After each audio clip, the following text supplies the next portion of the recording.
हाँ तो बच्चों हेलो एवरीवन। अपन लोग पिछली क्लास में ये तीन चीज़ पढ़ चुके थे, एनईएफटी, आरटीजीएस, आईएमपीएस। आज अपन को पढ़ना है यूएसएसडी। ये सही कर लो इसको, यूएसडी नहीं है, ये है USSD, unstructured supplementary service data. बहुत शानदार चीज़ बताने जा रहा हूँ, पहले ही बोला था, ट्राई कर लेना घर पे जाके। यूएसएसडी बच्चों मेरी बात सुनो, क्या पढ़ रहे हैं अपन लोग, देखो ध्यान से। अगर हमने सेलर से माल खरीदा, हमने खरीदा माल, तो हमें क्या करना है, उसको पेमेंट करना है। पेमेंट तुम चाहो तो कैश में कर सकते हो, ठीक है। कैश में ना करना हो तो डिजिटल तरीका है उसका। डिजिटल तरीके से अपन कार्ड की तरह कर सकते हैं, debit card, credit card. Debit card में वो रुपया यूज़ करेंगे जो हमारे बैंक में है, क्रेडिट कार्ड में हमें लिमिट मिलती है, तो जितनी हमारे पास लिमिट है वहाँ तक का हम लोग पेमेंट कर सकते हैं। जैसे अगर मेरे पास 1 लाख की लिमिट है तो मैं 1 लाख का पेमेंट कर सकता हूँ, ठीक है। उसके बाद ई बैंकिंग में आते हैं। ई बैंकिंग में चलता है यूएसएसडी। तो ई बैंकिंग का पूरा खेल किससे चलता है, उसमें अब कई तरीके हैं, ये इतने सारे तरीके हैं, तो अपन ये सारी चीज़ें पढ़ेंगे लाइन से। उसके पहले पढ़ते हैं यूएसएसडी का मतलब क्या है। क्या है यूएसएसडी? है यूएसएसडी एक ऐसी चीज़ है जिसमें हम लोग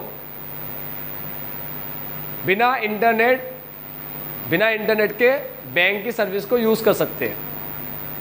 देखो बच्चों, बैंक की सर्विस यूज़ करने के लिए इंटरनेट चाहिए अपन को, ठीक है।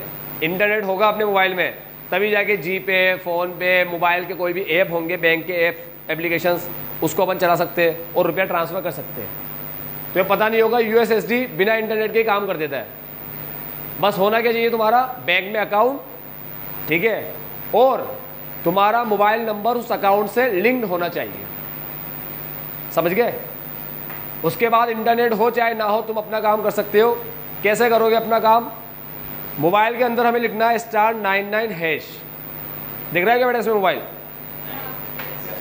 दिख रहा है, *99# दिख रहा है क्या पूरा? ठीक है। अब ये लिखकर तुम लोग *99# लिखकर कॉल करोगे। कॉल तो अभी नौटंकी कर रहा है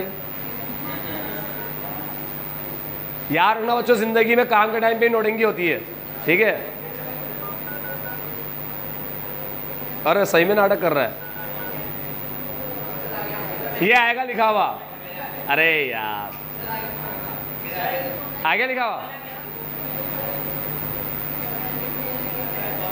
यहां पर लिखा हुआ रहा है अभी कनेक्शन प्रॉब्लम।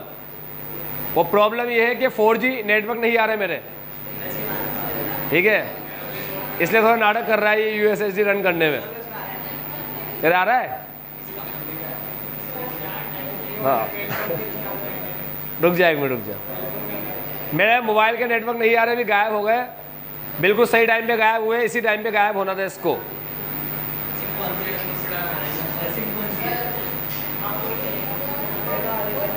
चलो मेरी बात सुनो, नेटवर्क आ गए तो अभी बता दूंगा मोबाइल में, अभी तो नहीं आया कुछ भी।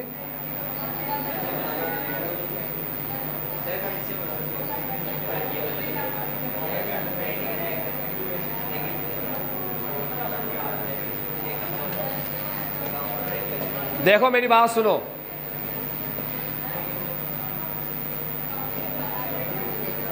यूएसएसडी के लिए क्या करना होता है, हमें टाइप करना होता है *99#। ये टाइप करना होता है, ठीक है। अब मेरे नेटवर्क आ चुके हैं 4G, अब टाइप हो जाएगा। ये मैंने टाइप किया, तो मेरी बात सुनो, हो सकता है पहले बार लिखा हुआ आ जाए वेलकम टू *99#, ये लिखा हुआ आ जाए। अब फिर दूसरी बार टाइप करना है *99# और कॉल करना। जैसे ही कॉल करोगे लिखा हुआ आएगा यूएसएसडी कोड रनिंग। ये बार बार भी टाइम पास कर रहा है, वेलकम वेलकम भेज के मुझे परेशान करने की पूरी कोशिश कर रहा है ये। मैं भी जिद्दी हूँ।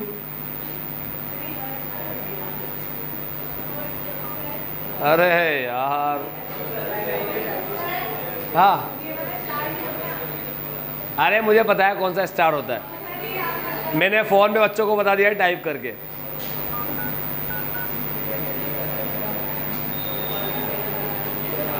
चलो बच्चों, अभी करके तो आया था मैं टाइप, मैंने कहा एक बार टाइप यही करके दिखाऊंगा, गलती हो गई उससे भी।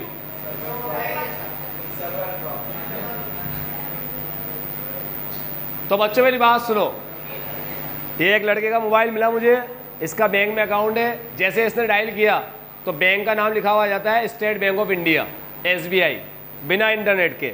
अब ऑप्शन आएंगे कुछ, यहाँ पर लिखा हुआ है option send money, request money, check balance, my profile, pending request, transaction और UPI पिन। इतने सारे ऑप्शन है, कोई नेट की ज़रूरत नहीं पड़ती कोई बैलेंस वैलेंस चेक करने के लिए।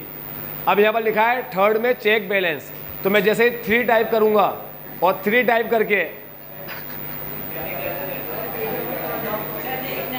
मैं जैसे 3 टाइप करके सेंड करूँगा तो पिन पूछेगा मुझसे। यहाँ पर पिन पूछ रहा है UPI पिन। अब इसका UPI जो भी पिन होगा ये लड़का पिन डालेगा। बेटा ज़्यादा बैलेंस तो नहीं है ना, 1 लाख 1.5 लाख, तो डाल दे। अब इस लड़के से पिन डलवा रहा हूँ मैं।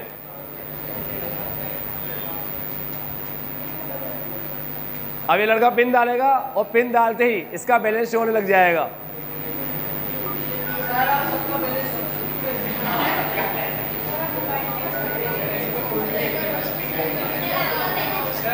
मेरा है 200 रुपये।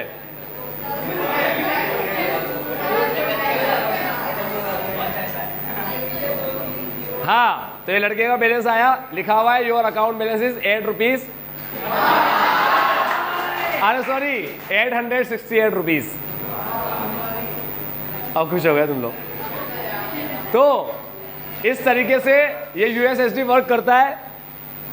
शायद जहाँ तक मुझे लगता है तुम्हें इस बात का नॉलेज नहीं होगी, शायद नहीं थी ना। बच्चों बिना नेट के किसी को पैसा ट्रांसफर कर सकते हो, घर पे 2-3 रुपए ट्रांसफर करके देखना आराम से, कोई नेट की जरूरत नहीं होती। सीख लो, मुसीबत में काम आने वाली चीज़ है USSD, समझ गए। तुम्हारे घर वालों को भी सिखा देना, *99#, हो गया काम। रुपया ट्रांसफर करो, रुपया रिसीव करो, जो करना है करो। बैलेंस चेक करने के लिए नेट चालू करना पड़ता है, फिर एप्लीकेशन खोलनी पड़ती है, फिर नोटिंग करनी पड़ती है। अरे 2 मिनट का काम है। हाँ, रिक्वेस्ट पेमेंट आता है ना बेटा, बताया ना भी इसका पूरा, मेरी वीडियो में देख लेना बराबर, सब लिखे हुए ऑप्शन। अब सारी चीज़ें करके नहीं बता सकता, उसके रुपया खत्म हो जाएगा पूरा। तो हाँ, 1 मिनट मेरी बात सुनो। चलो तुम लोग पूछ रहे हो तो ऐसे ज्ञान के लिए बता रहा हूँ, तुम्हारी लाइफ में तुम्हें काम आ जाए। सुनना मेरी बात, अगर एक ही नंबर से कई बैंक अकाउंट होंगे, ठीक है, तो क्या होगा, तुम्हें बैंक के इनिशियल लिखने पड़ेंगे 3 लेटर। जैसे SBI है तो SBI लिखना पड़ेगा, ICICI है तो लिखना पड़ेगा IC और I, 3 लेटर इनिशियल, ठीक है। एक्सिस है तो लिखना पड़ेगा A, X और I, बस। इससे वो वाला बैंक अकाउंट खुलेगा जिसमें तुम्हारा अकाउंट है। मल्टीपल अकाउंट के केस में कह रहा हूँ, ठीक है। अगर मान लो तुम्हारा बैंक शो नहीं करता, ठीक है, तो मोबाइल बैंकिंग में रजिस्टर होना पड़ता है। मुझे शो करता है क्योंकि मेरा मोबाइल बैंकिंग चालू है, मोबाइल बैंकिंग चालू करवाना पड़ता है बैंक से। अब तो वो भी बैठे बैठे यहीं से हो जाता है मोबाइल बैंकिंग चालू, मगर नेट की ज़रूरत पड़ती है उसके लिए, ठीक है। तो करना क्या होता है, USSD का यूज़ करने के लिए करना क्या होता है, बैंक से तुम्हारे नंबर को लिंक कराना पड़ता है और मोबाइल बैंकिंग चालू करानी पड़ती है, बस। फिर *99# लिखो, सारे ऑप्शन आएंगे तुम्हारे सामने, रुपया भेजो, रिसीव करो, ये करो, वो करो, जो करना है कर सकते हो। ये सिर्फ उसी के नंबर पे आएगा जिसका अकाउंट है। ऐसे नहीं कि साहब पापा का अकाउंट है, पूरे घर वाले शुरू हो गए अपने मोबाइल से *99# करके, नहीं। पापा का अकाउंट है और पापा का नंबर है बैंक में, तो उनके नंबर से ही डायल होगा ये बात समझ में आई। हर किसी में काम नहीं करेगा, यानी उसी नंबर पे काम करता है जिसका नंबर बैंक में रजिस्टर हो। इतनी शानदार चीज़ है USSD। तो अब बैलेंस चेक करने के लिए नेट का नोटिंग नहीं है, बैठे बैठे आराम से चेक कर लो बिना नेट के, ठीक है। और ट्रांसफ़र भी कर सकते हो, ट्रांसफ़र करना सिखा देता हूँ, चलो ठीक। 1-2 रुपया ट्रांसफ़र करके देख लेना। ट्रांसफ़र करने के लिए कुछ नहीं करना, वो गिनती आती है 1 2 3 लिखा हुआ, तो पहले नंबर पे लिखा होता है ट्रांसफ़र मनी, तो तुम लोग 1 प्रेस करके एंटर कर देना। अब वो बोलेगा किसको ट्रांसफ़र करना है, उसका या तो IFSC कोड लिखो उसके बैंक का, ठीक है, या MMID लिखो उसकी। MMID होती है बैंक के, बैंक से अपन को मिलती है, कस्टमर को मिलती है बैंक के थ्रू MMID। MMID टाइप करते ही जिस पर्सन का MMID तुमने लिखा है, सीधा रुपया उसके अकाउंट में ट्रांसफ़र हो जाएगा। समझ गए बच्चों। NEFT RTGS में याद है क्या करना पड़ता है, ये जो है ना NEFT RTGS, NEFT, RTGS, IMPS, इसमें बेनिफिशियरी ऐड करना पड़ता है। मतलब अगर मान लो मुझे प्रिंस को ट्रांसफ़र करना है पैसा इन मोड से, इस वाले मोड से, तो मैं क्या करूँगा? बच्चों मेरी बात सुने, 2005 में आए थे दोनों। 2005 में मुझे प्रिंस को रुपया ट्रांसफ़र करना है, तो मुझे क्या करना पड़ेगा? प्रिंस की डिटेल डालनी पड़ेगी। सुनो बच्चों, सुन रहे हो? मुझे प्रिंस को रुपया देना है, तो मुझे क्या करना पड़ेगा? इसकी डिटेल डालनी पड़ेगी, और इसको मेरे अकाउंट में, बैंक का अकाउंट मिलता है मुझे, आईडी और पासवर्ड, बैंक का आईडी पासवर्ड मिलता है, ठीक है? हर एक पर्सन को, हर एक कस्टमर को उसका खुद का आईडी और पासवर्ड देता है बैंक। जैसे हर एटीएम का एक पिन रहता है ना अपना खुद का, और नंबर भी अपना खुद का पर्सनल होता है, ऐसे ही नेट बैंकिंग होता है। नेट बैंकिंग जिसमें इंटरनेट पे क्या करोगे तुम लोग? बैंक का नाम जो भी है, बैंक का ईमेल, सॉरी नाम क्या, वो साइट नेम, वेबसाइट का जो भी नाम है वो टाइप करो, वहाँ पर लॉगिन आता है, लॉगिन पे क्लिक करो, तुम्हारा आईडी डालो, पासवर्ड डालो, लॉगिन हो जाओगे, ठीक है? लॉगिन होने के बाद जिसको भी रुपया ट्रांसफ़र करना है उसकी डिटेल डालो। डिटेल डालने के बाद डिटेल डालने के बाद 12 घंटे, 15 घंटे, 18 घंटे रुकना पड़ता है। इतने घंटे रुकना पड़ता है, तब जाके पर्सन तुम्हारे अकाउंट में ऐड होता है। इतने घंटे इसलिए रुकना पड़ता है ताकि कोई फ्रॉड ना हो जाए तुम्हारे साथ, कोई ऐसे हैक ना कर ले तुम्हारे अकाउंट को, खुद का नाम डाल के रजिस्टर हो जाए, ऐसा ना करे, ठीक है? इसलिए इतने घंटे रुकना पड़ता है। समझ गए बात? उसके बाद क्या होता है, जब बेनिफिशियरी ऐड हो जाएगा, प्रिंस मेरे अंदर ऐड हो गया मोबाइल के अंदर, अब मैं इसको रुपया ट्रांसफ़र कर सकता हूँ। इतना टाइम लगता है इन तीनों में, ठीक?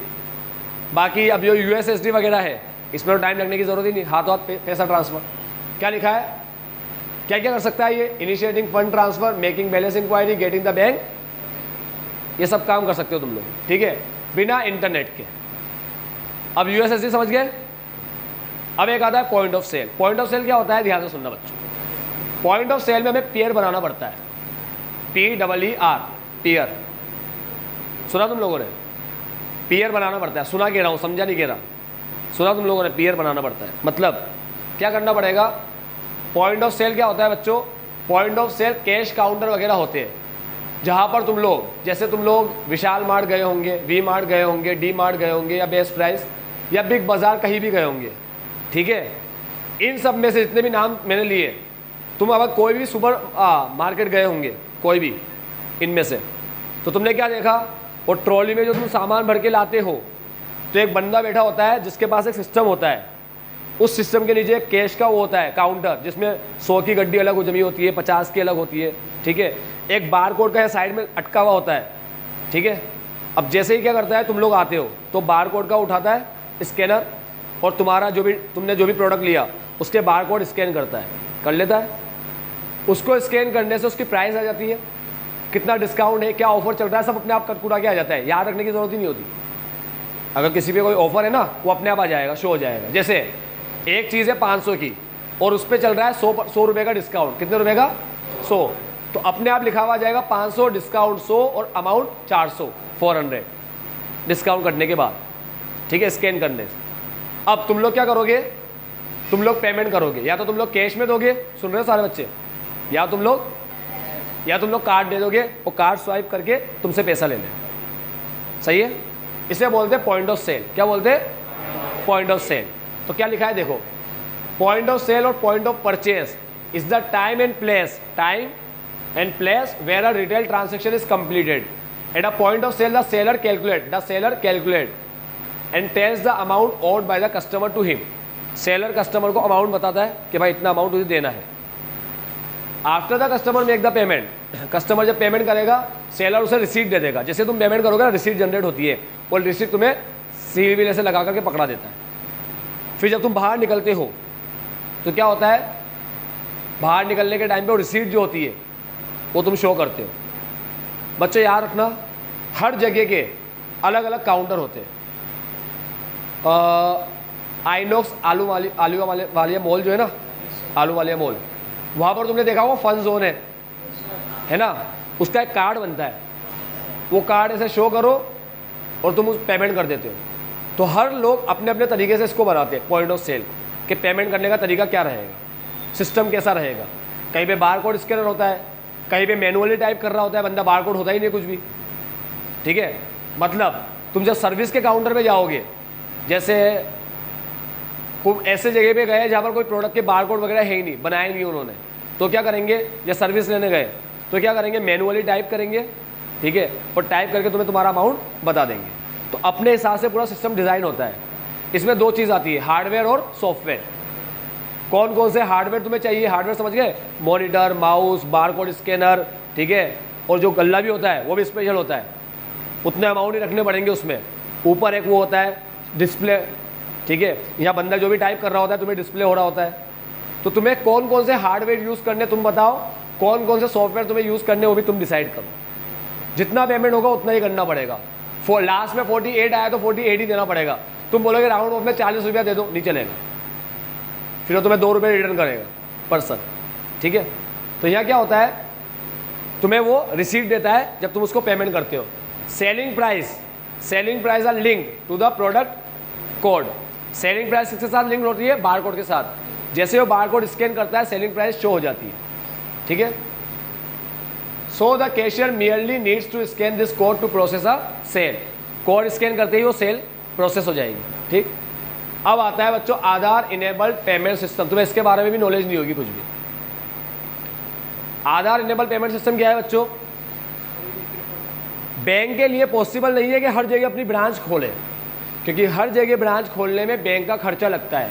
क्या खर्चा लगता है सुन लो, एक बिल्डिंग लेनी पड़ेगी, उसका रेंट, कुछ लोगों को बिठाना पड़ेगा, उनकी सैलरी, ठीक है, वहाँ का पूरा मेंटेनेंस, जो भी चार्जेस लगेंगे, खाना पीना रखना करना, जो भी मेंटेनेंस है वहाँ पर, सब कौन करेगा, बैंक। तो बैंक के लिए फिजिबल नहीं है हर जगह अपनी ब्रांच खोलना। तो बैंक ने क्या किया, एक नया सिस्टम ये लोग लेकर आए, AEPS। इसे बनाने वाला है NPCI। कौन बनाया इसको, national payment corporation of India. किसके तहत बनाया गया, किसके अंदर बनाया गया, डिजिटल इंडिया के अंदर। सुना तुम लोगों ने, डिजिटल इंडिया, मोदी जी लेकर आए एक स्कीम डिजिटल इंडिया की, ठीक है, एक प्रोग्राम लेकर आए। डिजिटल इंडिया के अंदर भारत को बनाना है पूरा डिजिटल, हर चीज़ अपन ऐसे ही यूज़ करें भाई, सारी चीज़ें ऑनलाइन कैशलेस ट्रांजैक्शन होने चाहिए। तो मोदी जी लेकर आए digital India, make in India, कई चीज़ लेकर आए। तो डिजिटल इंडिया के अंदर NPCI, national payment corporation of India ने एक प्रोग्राम बनाया, वो है AEPS। अब इसमें क्या होता है बच्चों, इसमें होता ये है कि आपके पास अगर आधार कार्ड है, ठीक है, आधार नंबर, और वो बैंक से लिंक है, एक अकाउंट होगा अपना, उस अकाउंट से आधार कार्ड को अपन ने लिंक करा दिया, मतलब अपन ने आधार कार्ड देकर बैंक अकाउंट खुलवाया, ठीक है। तो क्या होगा, ज़रूरी नहीं आधार कार्ड देकर खुलाना, मतलब आधार कार्ड दे दिया और लिंक करा दिया उसको, तो तुम्हें सिर्फ किसी भी एक शॉप पर, मतलब क्या होता है, AEPS रन करने वाली कंपनी होती है, वो कंपनी क्या करती है, शॉप वालों को बोलती है कि तुम अगर AEPS को यूज़ करोगे, ये सर्विस दोगे, तुम लोग AEPS की सर्विस दोगे तो हम तुम्हें कमीशन देंगे। तो इसमें क्या होता है, जो गांव वगैरह के एरिया होते हैं ना, जहाँ पर बैंक की ब्रांच ज़्यादा नहीं होती लेकिन कस्टमर बहुत ज़्यादा होते हैं, ठीक है। अब ब्रांच ना होने पे क्या होता है, कस्टमर को एक जगह से दूसरी जगह ट्रेवल करके जाना पड़ता है, बहुत दूर दूर जाना पड़ता है, सर्विस का यूज़ नहीं कर पाते। एक ही अगर ATM लगा होता है तो सारे लोग लाइन लगा लेते हैं, उसके पीछे बड़ी सी लाइनें लग जाती है, बड़े बूढ़े सारे लोग आ जाते हैं वहाँ पर, या उनको ATM यूज़ करना ही नहीं आता, वो किसी को बोलते भाई साहब यार ये ATM यूज़ कर लो। मैंने किया है एक बार अपनी लाइफ में किसी का ATM यूज़, ठीक है, एक चाचा जी आ गए थे, एक ही बार हुआ है लाइफ में, उनको ATM चलाना नहीं आता था, बोला कि मुझे पैसा निकालना है, मैंने कार्ड लगाया, पिन बताया उन्होंने मुझे, मैंने पिन डायल किया। अब इसमें क्या होता है, फ्रॉड होने के बहुत चांसेस है। अब सामने वाला खतरनाक इंसान है, ठीक है, तो आपने बोला 2 निकालने का, वो निकाल के बैठ जाएगा 5, ठीक। तो इन्होंने क्या किया, एक सिस्टम लेकर आए। अब सपोज करो मैंने ये सर्विस ले रखी है मेरी शॉप ने, मैं एक शॉप खोलूँगा और मेरी शॉप ने अगर ये सर्विस ले रखी है, तो क्या तुम लोग मेरी शॉप पर आओ, जिसको भी पैसा चाहिए मेरी शॉप पर, शॉप कह रहा हूँ, बैंक की ब्रांच नहीं कह रहा, ठीक है, तुम लोग मेरी शॉप पर आओ, मुझे तुम्हारा आधार नंबर बताओ और तुम लोग अंगूठा लगाओ, ठीक है, फिंगरप्रिंट चाहिए अपन को, अंगूठा लगाओ। जैसे तुम अंगूठा लगाओगे तुम्हारे अकाउंट से मैं अमाउंट टाइप करूँगा और एंटर कर दूँगा, तुम्हारे अकाउंट से रुपया कट जाएगा और मैं तुम्हें कैश दे दूंगा। समझ गए? तुम्हारे अकाउंट से रुपया कट जाएगा और मैं तुम्हें कैश दे दूंगा। तुम्हें किसी चीज़ का पेमेंट करना है तो तुम ऐसे पेमेंट कर सकते हो, यानी तुम्हें अपने साथ लेकर घूमना है आधार कार्ड और तुम्हारा अंगूठा। अगर ये नहीं रहा तुम्हारे साथ तो पेमेंट नहीं कर पाओगे। अच्छी बात यह है कि ये अंगूठा तुमसे कोई चुरा नहीं सकता, ये अच्छी बात है कि अगर इसको चुरा लिया गया तो सारे पेमेंट करता रहेगा बैठा बैठा। तो ये अच्छी बात है इसके साथ, ये हमारे साथ ही रहता है, ठीक है। और हम अंगूठा छाप बन जाते हैं लगा लगा के। It is a payment service that allow a bank customer to use Aadhaar as is identity, ठीक है। आप बकवास पढ़ लेना। यूपीआई, हाँ एक और चीज़, तुम लोगों को भी अगर ये काम करना है तो तुम लोग ये काम स्टार्ट कर सकते हो। तुम्हें इस पर कमीशन मिलता है, फंड ट्रांसफ़र करने में कमीशन मिलता है 15 रुपये का, 15 रुपये का, डिपेंड करता है कितना रुपया ट्रांसफ़र कर रहे हो। और साथ में बैलेंस वगैरह की इंक्वायरी करने और अकाउंट के बारे में बताने के लिए तुम्हें मिलता है 5 रुपये का कमीशन। तो कई लोग इस काम को स्टार्ट कर देते हैं। जब ये काम स्टार्ट करोगे तो तुम लोग और भी सर्विस दे सकते हो, लाइट के बिल जमा कर सकते हो, पानी के बिल जमा कर सकते हो, एक्सेट्रा एक्सेट्रा। छोटे मोटे काम में हमें जाना नहीं है, ऐसे बता रहा हूँ सिर्फ नॉलेज के लिए। हाँ, कमीशन कंपनी, जिस कंपनी का तुमने वो लिया है, रजिस्ट्रेशन लिया है, वो भी अलग है, वो बाद में बताऊंगा, ये मित्र अलग चीज़। हाँ अब आते हैं अपन लोग यूपीआई पे, यूनिफाइड पेमेंट इंटरफेस। बच्चों, यूनिफाइड पेमेंट इंटरफेस सबसे शानदार चीज़ आई यूपीआई 2016 में आई, ठीक है। जब नोटबंदी हुई तब यूपीआई को इंट्रोड्यूस किया गया। यूपीआई को इंट्रोड्यूस किया डिजिटल इंडिया और इन्होंने मिलकर, इन्होंने एनपीसीआई ने, national payment corporation of India, ठीक है। अब यूपीआई क्या करेगा? यूपीआई बोलता है ना अकाउंट डिटेल चाहिए ना कुछ चाहिए, बंदे का नाम वाम, अकाउंट डिटेल, कौन से बैंक में बाहर में जाए, बैंक बाहर में जाए, उसका आईएफएससी कोड, कुछ नहीं चाहिए हमें। सिर्फ क्या ले लो उसका, हाँ मोबाइल नंबर ले लो, और ये मोबाइल नंबर डाल के एंटर किया, सीधा ऑन द स्पॉट रुपया ट्रांसफ़र। पहली अच्छी बात, बाद में कर लेना, क्लास के बाद। पहली अच्छी बात सुनी क्या? सिर्फ मोबाइल नंबर टाइप किया और काम हो गया। बच्चों, तुम लोगों ने कभी अपनी लाइफ में एनईएफटी, आरटीजीएस, आईएमपीएस नहीं किया होगा, है ना, इसलिए तुम्हें पता नहीं है कि कितनी भारी चीज़ें ये तीन, कितना टाइम कंज्यूमिंग है, दिमाग का दही हो जाता है एनईएफटी करने में एक बार, पहली बार में। दूसरी तीसरी बार में तो ईजिली हो जाएगा, क्योंकि जब बेनिफिशियरी ऐड करना पड़ता है उसमें टाइम लग जाता है। उसके बाद तो ऐड हो गया ना एक बार, फिर तो आराम से ट्रांसफ़र करो। ऐड होने में भी नाटक है, ऐसे बोलता है कितने लाख की लिमिट रखनी है। अगर तुमने 1 लाख की लिमिट रखी तो तुम 2 लाख रुपया ट्रांसफ़र नहीं कर सकते, इतना नाटक। तुमने 10,000 की लिमिट रखी तो तुम 20,000 ट्रांसफ़र नहीं कर सकते, ऐसा होता है। तो यूपीआई इतना शानदार तरीका है। और एक और चीज़ बता दूं, तुम्हारा अकाउंट कितने भी बैंक में हो, कितने भी बैंक में, तुम्हें किसी भी बैंक की एप्लीकेशन डाउनलोड करने की ज़रूरत नहीं है। जैसे तुम्हारा अकाउंट कोटक बैंक में है तो गूगल प्ले स्टोर पे कोटक का अकाउंट है, ओ कोटक का एप्लीकेशन है। तुम्हारा आईसीआईसीआई में है तो उसका एप्लीकेशन भी है। तुम्हारा एक्सिस में है तो उसका एप्लीकेशन भी बना रखा है। सब मिल जाएगा प्ले स्टोर पर, ठीक है, और एप्पल स्टोर पे, ठीक है, ऐप स्टोर। तो तुम्हें इनके एप्लीकेशन मिल जाएंगे हर बैंक के। सुन रहे हो सारे बच्चे?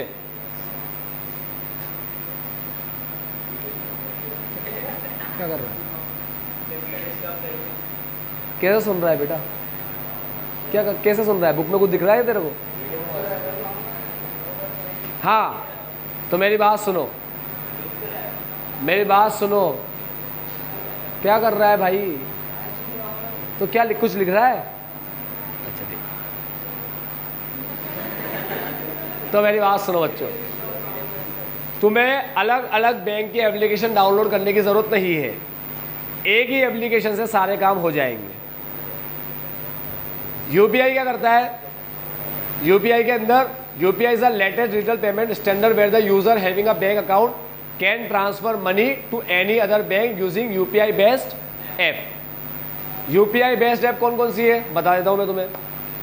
एक है हमारा भारत का बनाया हुआ भीम यूपीआई, भीम BHIM, ये भारत का बनाया हुआ है, मोदी जी लेकर आए 2016 में, ठीक है, 2016 में आया भीम। और उसके पहले से आ चुके हैं जी पे, फ़ोन पे, ये सब भारत पे। तो जी पे है, फ़ोन पे है, भारत पे है, ये सारी चीज़ें हैं, ठीक है। अब मेरी बात सुनो, मैं चाहूँ तो मैं तुम्हें जी पे, फ़ोन पे वगैरह काम कैसे करते हो उसके बारे में बता सकता हूँ। मैं तुम्हें यही बता सकता हूँ कि तुम रुपया ट्रांसफ़र करते हो तो तुमने एक बैंक से दूसरे बैंक में रुपया ट्रांसफ़र किया तो दूसरे बैंक में रुपया जाता कैसे है।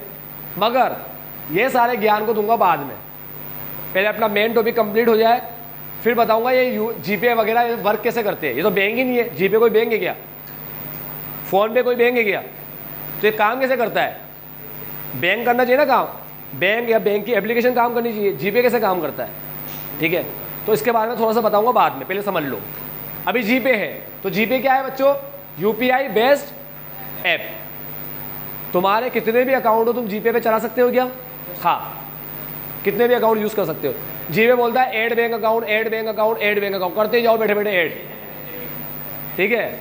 जितने भी बैंक में अकाउंट हो सारे ऐड कर दो, ठीक। अब जैसे ही बच्चों मेरी बात सुनो, तुम बैंक अकाउंट ऐड करते हो ना, तो जीपे क्या करता है, तुम्हारी यूपीआई आईडी बनाता है, क्रिएट करता है। एक यूपीआई आईडी बना देगा जिसमें आगे तुम्हारा जो भी नाम है वो लिखा हुआ होगा, ठीक है। जैसे मेरे अंदर लिखा हुआ था abdiali.ca@। अब @ के बाद लिखा होगा बैंक का नाम, ठीक है। जीपे के अंदर लिखा होता है ओके, उसके बाद लिखा होता है ICICI, ओके HDFC बैंक, इस तरीके से लिखा होता है, ठीक है। तो @ करके ये लोग बैंक के नाम लिख देते हैं। अब होता क्या है बच्चों, जीपे कोई बैंक नहीं है, जीपे क्या करता है, बैंक से टाइप रहता है। इसीलिए जीपे में जब भी अकाउंट बनाओगे तो दो बैंक ज़्यादा फेमस है, ICICI और एक्सिस।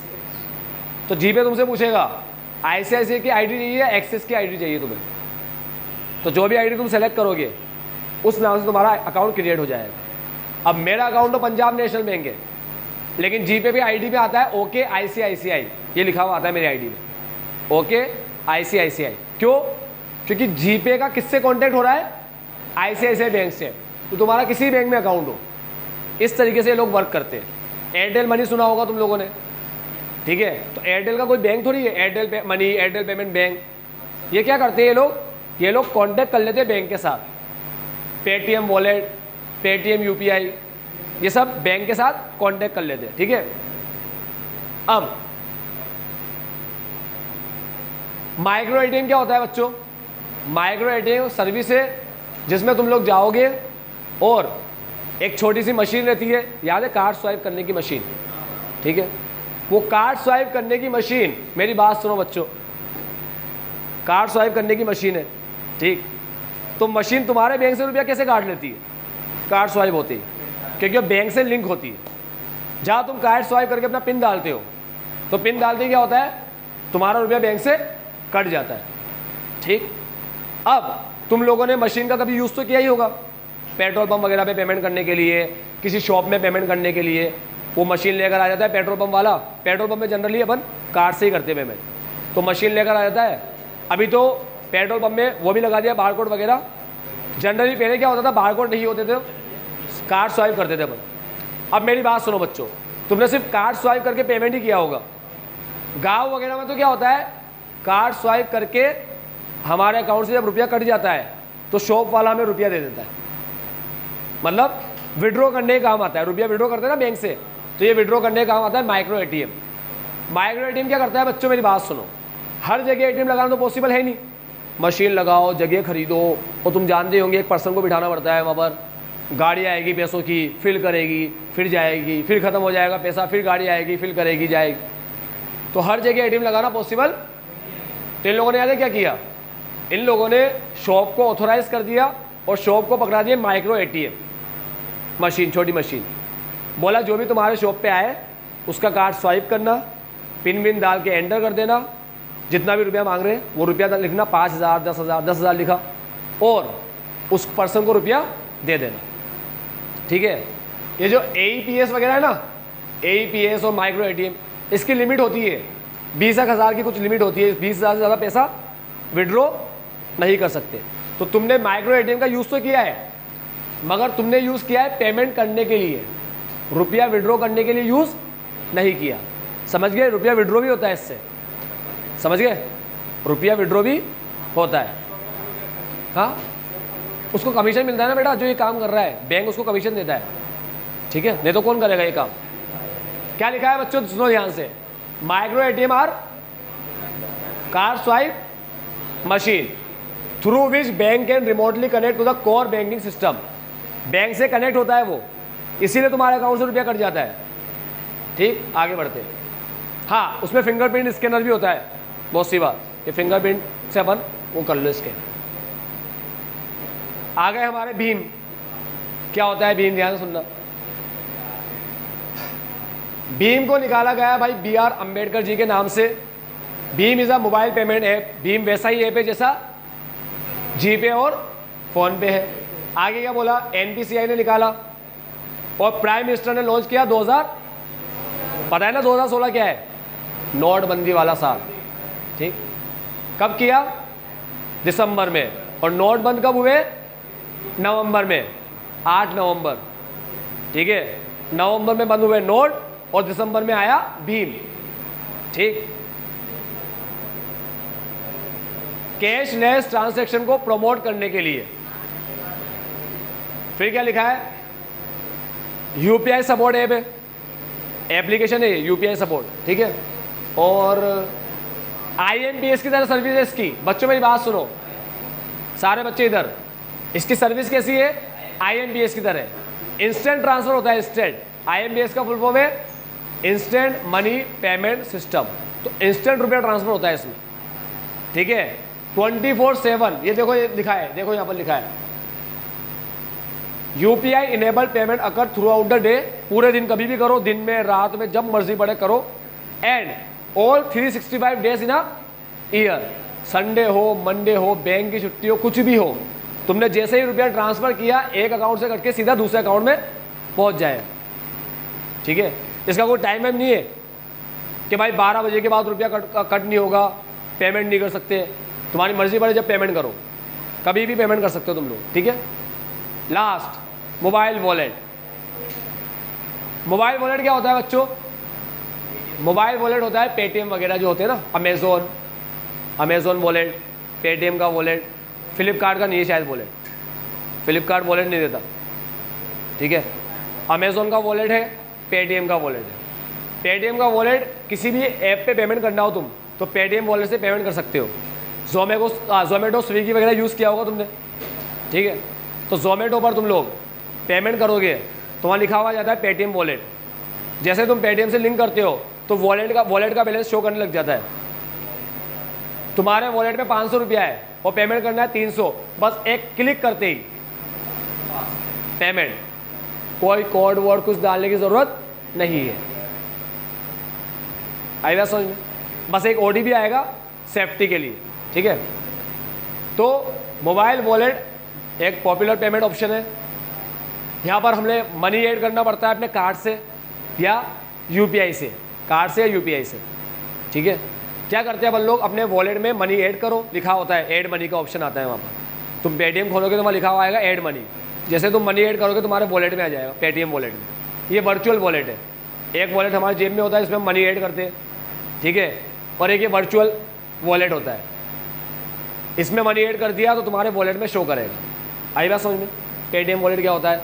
ऑप्शन है पेटीएम वॉलेट, मोबिक्विक। पता नहीं तुमने सुना है नहीं सुना, बहुत यूज़ किया है हमने इसका, मोबिक्विक का। इतना यूज़ किया है क्योंकि ये इतना डिस्काउंट है, भर भर के डिस्काउंट देता था। रिचार्ज कराने पे कई डिस्काउंट देता था। अभी भी इसके डिस्काउंट आते हैं, मगर अब इतने कुछ खास रहे नहीं। ये बहुत ज़्यादा इंटरेस्टिंग रहा नहीं अब इसमें कुछ, नहीं तो ये बहुत डिस्काउंट देता था। पेटीएम भी एक टाइम पे इतना कैशबैक देता था कि पूछो ही मत। भले समझ लो कि लेस वगैरह के पैकेट भी मैं वहाँ से मंगवाता था पेटीएम से। हाँ, पता नहीं क्या है, लॉस में चल रहा है, ऐसे बोल रहे हैं, खतरनाक ऐप हो गई है अब कभी भी कुछ हो सकता है, बंद हो सकती है, जा सकती है कभी भी। ठीक, वो हो गया इसका। मेरा तो है वॉलेट में रुपये। हाँ, अच्छा, नया नहीं बन सकता, आप कोई नए पर्सन ऐड नहीं होंगे। पेटीएम इतना फेमस ऐप था बच्चों कि मेरे घर के हर चीज़, एक बार तो मैंने याद है क्या मंगवाया, नॉन स्टिक के बर्तन मंगवाए फ्री में। 2 के साथ 1 फ्री था, और 2 की जो प्राइस है ना मार्केट में, वही प्राइस थी 1800 रुपये। तो 1800 1800 3600। तो मैंने क्या किया, मैंने 1-2 जने को बोला कि 1800 के वो आ रहे हैं सेट, ठीक है, ऑनलाइन अगर आपको चाहिए तो बता दो। तो मैंने 8-10 लोगों से बोला, तो 2 जने तो मुझे मिल गए उसमें से। मैंने उन दोनों के लिए ऑर्डर किया, तो मुझे फ्री वाला मिल गया है।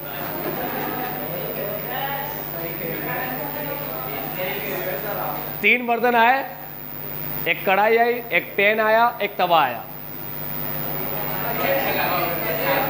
फ्री में, नॉन स्टिक आया फ्री में घर में, ठीक है, मंगवा के दे दिया घर वालों को, लो। और बेस्ट प्राइस में भी गया मैं, उसकी प्राइस 1800 ही थी बेस्ट प्राइस, मार्केट में 2000 में था और बेस्ट प्राइस में 1800 का था। तो जिनको मैंने बोला ना, उन्होंने मार्केट में ही मालूम कर लिया एक बार। मैंने कहा मालूम कर लो आराम से, 1800 से 1 रुपये भी कम होगा ना तो मैं तुमसे ज़्यादा कम लूँगा उससे। अगर मार्केट में 1700 का मिलेगा मैं 1600 लूँगा तुमसे, इतना बोल दिया मैंने। 1600 भी लेता तो 400 रुपये देना पड़ता मुझे। तो नुकसान नहीं कराया मैंने किसी का, ऐसे नहीं किसी का नुकसान करके मैंने अपना फ़ायदा कराया, नुकसान करना भी नहीं चाहिए।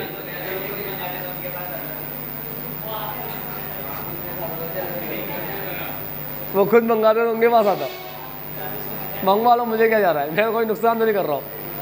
आओ अच्छे मेरी बात सुनो।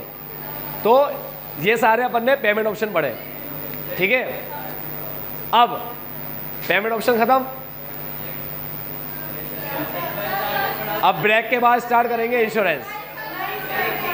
अभी के लिए इतना ही, बाय बाय टेक केयर। इस वीडियो के लिए bye bye take care, have a nice day.